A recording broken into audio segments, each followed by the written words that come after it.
Good morning student. আজকে আমরা class 8-এর মূলদ সংখ্যার ধারণা যে ইউনিটটা আছে সেই ইউনিটটা আজকে সলভ করব। তো তোমরা তোমাদের বইটাকে খুলে নেবে।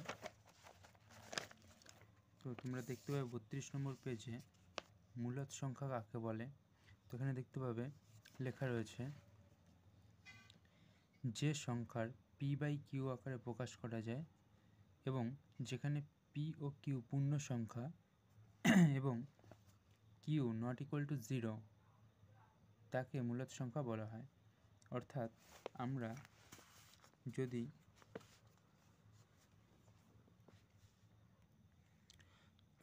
আমরা এই 17/, তোমাদের বইতে দেখতে পাচ্ছ 17/2 এটা একটা হচ্ছে মূলদ সংখ্যা, তাই তো। কিন্তু এখানে 17, 0 আর -3 এদেরকে যদি আমরা লিখতে পারি তখন আমরা লিখব 17/1 0/q। এখানে কিউর ভ্যালুটা 0 হবে না, আর -3 যেটা রয়েছে সেটাকে -3/1 আকারে প্রকাশ করা যাচ্ছে, কিন্তু এইগুলো মূলদ সংখ্যার উদাহরণ কখনোই হতে পারে না। ঠিক আছে, তো প্রথমেরটা 17/1 যেটা রয়েছে এটা একটি স্বাভাবিক সংখ্যা, 0/q যেটা আছে সেটা হচ্ছে অখণ্ড সংখ্যা। ঠিক আছে, আর -3/1 যেটা আছে সেটা পূর্ণ সংখ্যা, মূলদ সংখ্যা। ঠিক আছে, এবার আমি তোমাদেরকে একটা জায়গা দেখাবো বইয়ের পেজ নাম্বার 39 যেটা।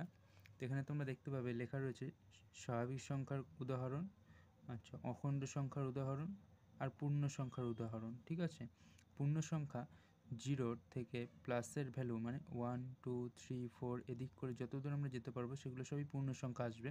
আর 0 থেকে মাইনাসের দিকে যত যাব, -1, -2, -3 এরকমভাবে যত এদিকে বাদিকে যাব বা মাইনাসের দিকে যাব সেগুলো সবই পূর্ণ সংখ্যার উদাহরণ। ঠিক আছে, অখণ্ড সংখ্যা কোনগুলো? অখণ্ড সংখ্যা হচ্ছে 0 থেকে শুরু হয়ে 1, 2, 3, 4 করে চলতে থাকবে।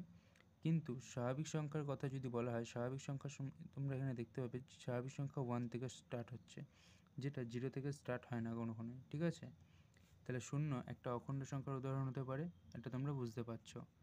ঠিক আছে, তো স্টুডেন্ট আজকে আমরা মূলদ সংখ্যার ধারণা কোষে দেখি 3 অঙ্কগুলো করব। 1 নম্বর দাগের যে অঙ্কগুলো রয়েছে সেখানে দেখো বলেই দিয়েছে, নিচের সমীকরণগুলোকে সমাধান করি এবং বীজগুলো p/q আকারে, যেখানে q নট ইকুয়াল টু 0 হবে এবং যেখানে p/q পূর্ণ সংখ্যা হবে, এই আকারে প্রকাশ করি এবং লিখি।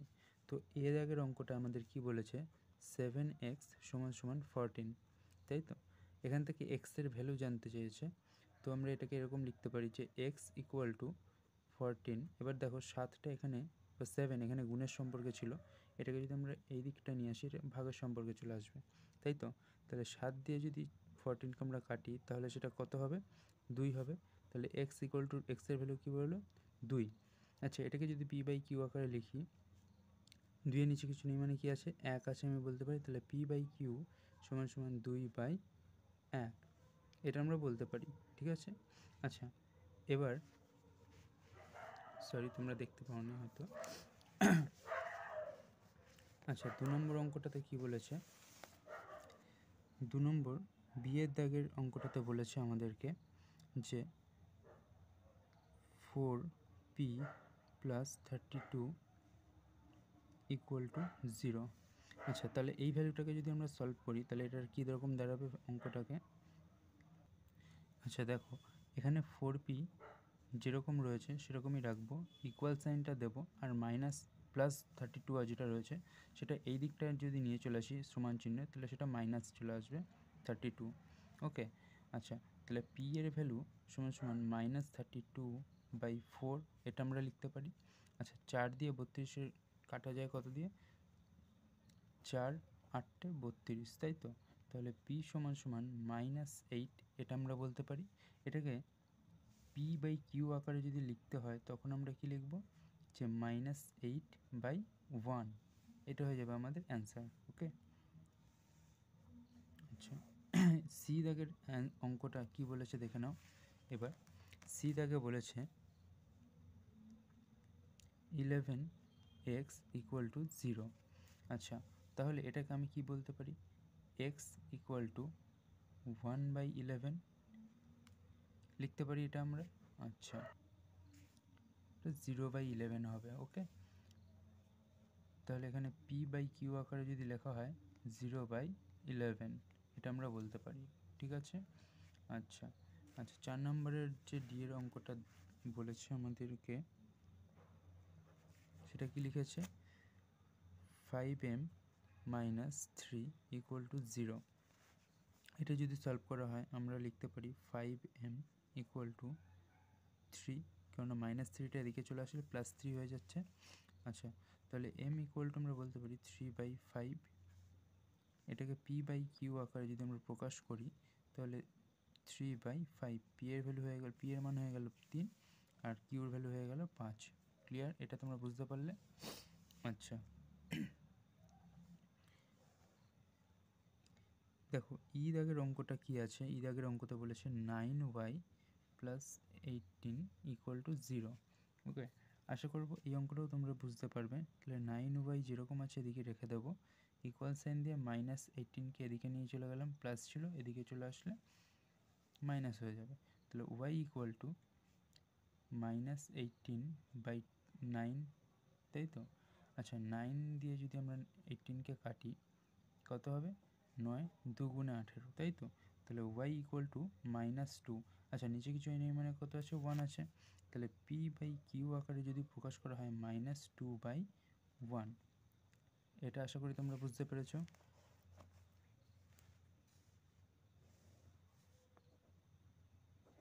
আচ্ছা, এফ দাগের অঙ্কতে দেখো কি বলেছে, t = 8 - 12t। ওকে, তো এখানে আমরা t যেরকম আছে সেরকম রাখবো, ওর দিক থেকে -12টা এদিকে চলে আসলে +12t হয়ে যাবে, = 8, তাই তো? আচ্ছা, 12t আর 1t 13t = 8।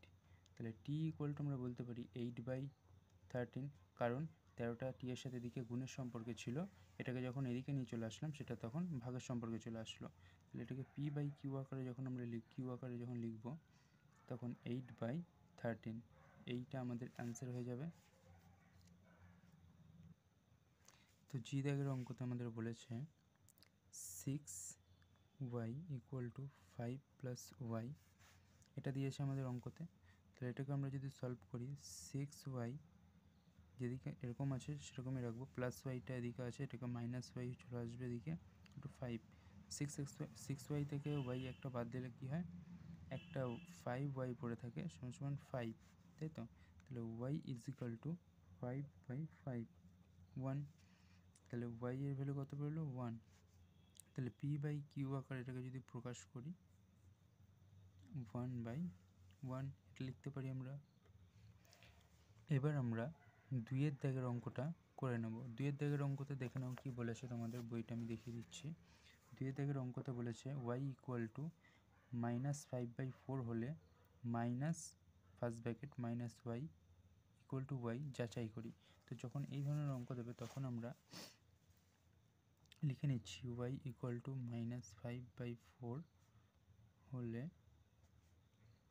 -y = y, তাই তো? এটা প্রমাণ করে আমাদের দেখাতে বলেছে। তাহলে আমরা -yটা যেরকম আছে লিখলাম, মাইনাস ফার্স্ট ব্র্যাকেটটার এখানে আমরা সেকেন্ড ব্র্যাকেট চালু করব। ওকে, দিয়ে এই মাইনাসটা এখানে দিলাম। এইবার তোমরা ভালো করে দেখো, ভালো করে বুঝবে y এর ভ্যালু কত, y এর মান হচ্ছে -5/4, আর এখানে y এর আগে আর একটা মাইনাস দেওয়া রয়েছে, তাই এই মাইনাসটা এখানে বসে গেল। এবার আমরা ফার্স্ট ব্র্যাকেট চালু করে y এর মানটা বসাবো। y এর মান কত, -5/4। ঠিক আছে, এটা কি তোমরা বুঝতে পারলে? যদি এটা বুঝতে পারো, এখানে সেকেন্ড ব্র্যাকেট চালু হয়েছিল, এখানে সেকেন্ড ব্র্যাকেট ক্লোজ করলাম, তো বা আমরা এটা লিখতে পারি মাইনাস। এবার দেখো ফার্স্ট ব্র্যাকেটটা যদি আমি এই ভেতরে সেকেন্ড ব্র্যাকেটের ভেতরে ওপেন করে দিই তাহলে মাইনাসে মাইনাসে কী হবে, প্লাস হবে। তাহলে আমি সেটাকে সেকেন্ড ব্র্যাকেটেই রাখলাম, +5/4 লিখতে পারি, সরি। তো বা প্লাসে মাইনাসে কী হয়, এখানে প্লাসে মাইনাসে -5/4। আচ্ছা, তোমরা এইবার দেখো -5/4 কার ভ্যালু দিয়েছিল, y এর ভ্যালু দিয়েছিল। তাহলে এই যেই ভ্যালুটা আমরা সলভ করলাম, তো এই ভ্যালুটা সলভ করে আমরা কী পেলাম, y পেলাম। এটাই সমান আমরা বলতে পারি y। তাহলে এখানে কি লিখব, যে ডান পক্ষ প্রমাণিত। ঠিক আছে, এবার আমরা 3-এর দাগের অঙ্কগুলো করে নেব। 3-এর দাগের অঙ্কতে দেখো আমি তোমাদের দেখিয়ে দিই একবার যে কী দিয়েছে। 3-এর দাগের অঙ্কতে দিয়েছে এক্স ইকুয়াল টু -3/8 হলে মান খুঁজে বার করতে বলেছে কার, এর আন্ডারে 4টে অঙ্ক দিয়েছে, 4টে না, লাস্টেরটা আমরা না করলেও পারবো, হবে 3টে আমরা করব, এ বি সি। তাহলে এতে দিয়েছে 2x + 5 x + 3/8 x 5 minus first ব্র্যাকেটের মধ্যে -x। তো একটা মান দিয়ে দিয়েছে এক্সের, সেই মানগুলোকে এক্সের জায়গায় বসিয়ে আমাদেরকে অঙ্কটাকে সলভ করে দেখাতে হবে। ওকে, তো আমি টুকে নিচ্ছি অঙ্কটা। x ইকুয়াল টু -3/8 হলে দেখো এর অঙ্কটা আমাদের কি বলেছে যে 2x + 5 এটা দিয়েছে আমাদেরকে, তাই তো। তো এটা যদি হয়, আমি 2-এর সাথে এক্সের সম্পর্ক কিসের, গুণের রয়েছে, তাহলে 2 ফার্স্ট ব্র্যাকেটের মধ্যে -3/8 আমি লিখতে পারি, +5। এই সাজানোটুকুনি বুঝতে পারলে নিশ্চয়ই তোমরা, আশা করব। আচ্ছা, তাহলে দেখো 2-এর সাথে এইটার কিসের সম্পর্ক রয়েছে, গুণের, আবার প্লাস মাইনাস রয়েছে, তাহলে 2 ইন্টু -3/8 এটা আমি লিখতে পারি। 2 দিয়ে 8কে কাটলে 4 হয়, +5 আমি লিখতে পারি। এখানে তোমরা কাটতেও পারো, কিংবা 2-এর সাথে 3কে গুণ করে 3 দুগুণে 6ও করে দিতে পারো, বা -3/4 + 5 এটা লিখতে পারি। আচ্ছা, এবার 5-এর নিচে কিছু নেই মানে কত আছে, 1 আছে, তাহলে 4 আর 1-এর লসাগু কত হবে, 4ই হবে। আচ্ছা, 4 দিয়ে 4কে ভাগ করলে 1 -3 হয়ে যায়, তাহলে গুণ করলে তার সাথে, প্লাস 4 5-এ 20 হয়ে গেল। ঠিক আছে, বা প্লাস মাইনাসে মাইনাস, বিয়োগ করব, 20 থেকে 3 বাদ দিলে 17, যেহেতু 20 বড় তাই এর চিহ্ন প্লাসে হবে, 17/4। ঠিক আছে, তাহলে আমরা আলটিমেটলি এক্সের ভ্যালু কি জানতে পারলাম, সরি এক্সের ভ্যালু না, এক্সের মান বসিয়ে আমরা কি পেলাম, এর অ্যান্সারটা পেলাম 17/4। ওকে, এটাই আমাদের অ্যান্সার হবে। এবার বিয়ের অঙ্কটা দেখে নাও। বিয়ের অঙ্কটা কি বলেছে, x + 3/8। ওকে, তাহলে এক্সের ভ্যালু কত বলেছে, এক্সের ভ্যালু বলেছে যে -3/8 আর তার পাশে রয়েছে +3/8। ওকে, তো এখানে আমরা ডাইরেক্ট এই দুটোকে প্লাস মাইনাসে রয়েছে, তো এই ভ্যালুটা কী হয়ে যাবে, ভ্যালুটা আমাদের 0 হয়ে যাবে। অঙ্কটা এইটুকুনি হবে আমাদের। তোমরা যদি না বুঝতে পারো আমার কোনো অঙ্কের সলিউশন, তোমরা আমাকে কমেন্টে জানাতে পারো। ওকে, আচ্ছা, সি দাগের অঙ্কটা দেখি বলেছে, দেখে নিই এবার আমরা। সি দাগের অঙ্কতে বলেছে 5 - -x। ওকে, তাহলে এখানে দেখতে পাবো যে নেক্সট স্টেপে কী করব, -5 মাইনাস সেকেন্ড ব্র্যাকেট চালু করব, কারণ কি আমাদের এক্সের ভ্যালুটাই মাইনাসে দেওয়া রয়েছে, তাই জন্য সেকেন্ড ব্র্যাকেট চালু করতে হবে। এই মাইনাসটা এখানে বসালাম, আর এক্সের ভ্যালু কি রয়েছে, -3/8। ওকে, সেকেন্ড ব্র্যাকেট ক্লোজ করবে।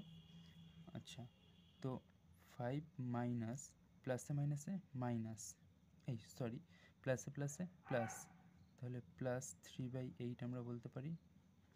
আচ্ছা, 5 যেরকম আছে বসিয়ে দেবে, প্লাসে মাইনাসে -3/8, এটা নিশ্চয়ই বুঝতে পারছো। আচ্ছা, এবার দেখো 5-এর নিচে কিছু নেই মানে 1 আছে, তাই না, তাহলে এই দুটো এলসিএম বা লসাগু করলে কি হবে, লসাগু করলে দাঁড়াবে আমাদের লসাগু 8। 1 দিয়ে 8কে ভাগ করলে 8, আর সেটা দিয়ে ওপরটাকে কী করতে হয়, গুণ করতে হয়, তাহলে 5 × 8 = 40, মাইনাস 8 দিয়ে 8কে ভাগ করলে 1, 3 × 1 = 3।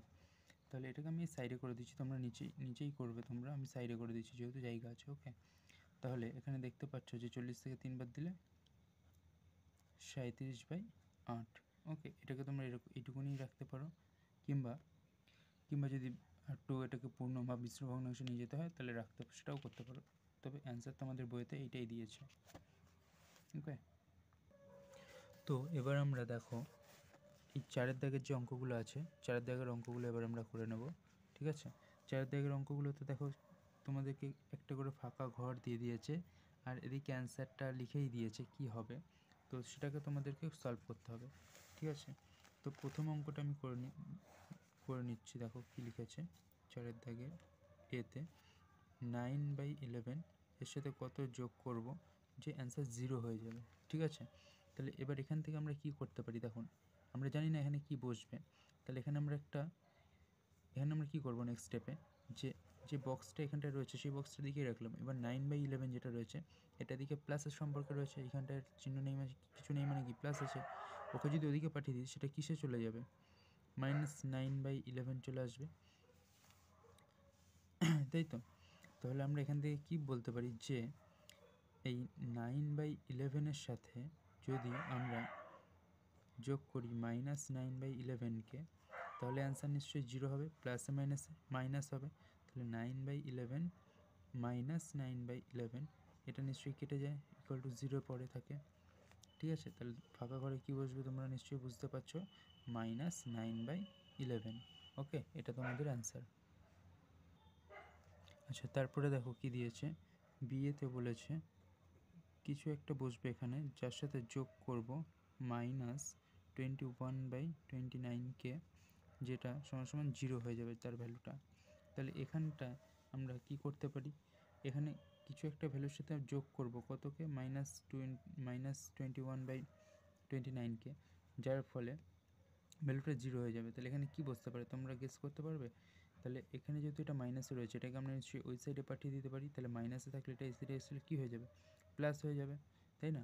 তাহলে 21/29 এটা লিখতে পারি। তাহলে এই বক্সের ভ্যালুটা কত বেরোচ্ছে এখানে, 21/29। তাহলে আমরা এখানে বলতেই পারি যে 21/29 সাথে যদি যোগ করা হয় -21/29 তাহলে অ্যান্সারটা 0 চলে আসবে। ওকে, ক্লিয়ার? প্লাসে মাইনাসে মাইনাস হয়ে যাবে। তাহলে এখানে 21/29 -21/29 সেম আগের মতনই অঙ্কটা, দুটো কেটে যাবে, অ্যান্সার ভ্যালু 0 হয়ে চলে আসবে। ওকে, আচ্ছা, সি দাগের কোশ্চেনটা দেখো কি বলেছে, 7/19 এর সাথে কি এমন একটা সংখ্যা গুণ করব যে অ্যান্সার 1 আসবে। ওকে, তাহলে এই অঙ্কটাতে এবার আমরা কি দেখব, আগেরগুলোতে দেখছিলাম যে যোগ ছিল বিয়োগ ছিল, তাই না? তো এই অঙ্কটাতে রয়েছে গুণ। ওকে, আর ভ্যালু 0 আসবে না, আসবে 1। আমরা জানি না, আমরা শুধু এইটুকুনি জানি যে গুণ যদি এদিকে থাকে ওটাকে যদি আমরা ইকুয়াল সাইনের ওই সাইডে নিয়ে যাই তাহলে সেটা কিসে চলে আসবে, গুণ থাকলে ভাগে চলে আসবে, তাই না? তাহলে আমরা এটাতেও লিখতে পারি যে বক্সের জায়গায় যা বসবে আমরা জানি না সেটা রাখলাম =1। এটা কি জানি, গুণ থাকলে কী হবে, ভাগ হবে। ভাগ মানে কি, ভাগ চিহ্ন বসালাম 1/9। তাহলে বলতে পারি 1 ভাগটা থেকে আমি যদি গুণ করে দিই, ভাগটা গুণ হয়ে গেলে এই সাইডের ভ্যালুটা কী হয়ে যায়, উল্টে যায়, 1/7 19/7। তাহলে বক্সের জায়গায় কি বসবে আমাদের, 19/7। তবে গিয়ে তুমি এখানে দেখতে পাবে যে এখানে যদি আমি 19/7কে বসাই তাহলে ওপর নিচের 19 19 এক এক দিয়ে কেটে যায়, তাহলে 7 একে 7 19 একে 19 1 একে 1, তবে গিয়ে আমাদের অ্যান্সারটা মিলবে। তাহলে এই বক্সে কি বসবে, 19/7, এটা হবে আমাদের অ্যান্সার সি এর। ওকে, আচ্ছা, এবার আমরা ডি এর অঙ্কটা করে নেব। ডি এর অঙ্কতে কী বলেছে, -5 এর সাথে কত এমন গুণ করব যে তার অ্যান্সার আসবে 1। ওকে, আমরা এটাও জানি না নিশ্চয়ই। তাহলে দেখো, একে তো এটা মাইনাসে রয়েছে, আবার অ্যান্সার আসতে হবে প্লাসে। তাহলে আমরা বলতে পারি মাইনাসের সাথে মাইনাস যদি গুণ করা হয় তাহলেই প্লাস একমাত্র হতে পারে, তাই তো? তাহলে আমরা বুঝতে পারছি যে আমাদের যে অ্যান্সারটা আসবে সেটা প্লাসে হবে, মাইনাসে হবে, সরি। তো এখান থেকে আমি এই জিনিসটা করতে পারি যে এই 5টা এখানে গুণের সম্পর্ক রয়েছে, তাই না?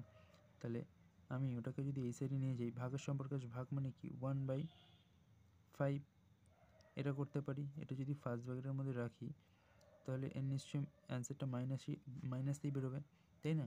তাহলে আমি তোমাদের বলবো -5 এর সাথে যদি আমরা -1/5কে গুণ করে দিই তাহলে মাইনাসে মাইনাসে প্লাস হয়ে যায়, আর ওপর নিচ 5 5 কেটে যায়, 1 1 একে 1।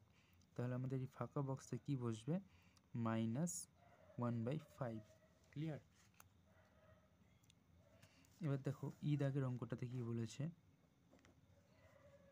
-15/23কে এর সাথে কত গুণ করব যে অ্যান্সার আমাদের 1 চলে আসবে, তাই না? তাহলে আবার ভালো করে ভাববে, মাইনাস আছে তাহলে এখানে আমাদের অ্যান্সারটা কিসে আসবে, মাইনাসে আসবে। আচ্ছা, 1 কখন আসবে, যখন এই দুগুলো কাটাকুটি হবে। তাহলে এখানে আমরা বলতেই পারি 23/15 15।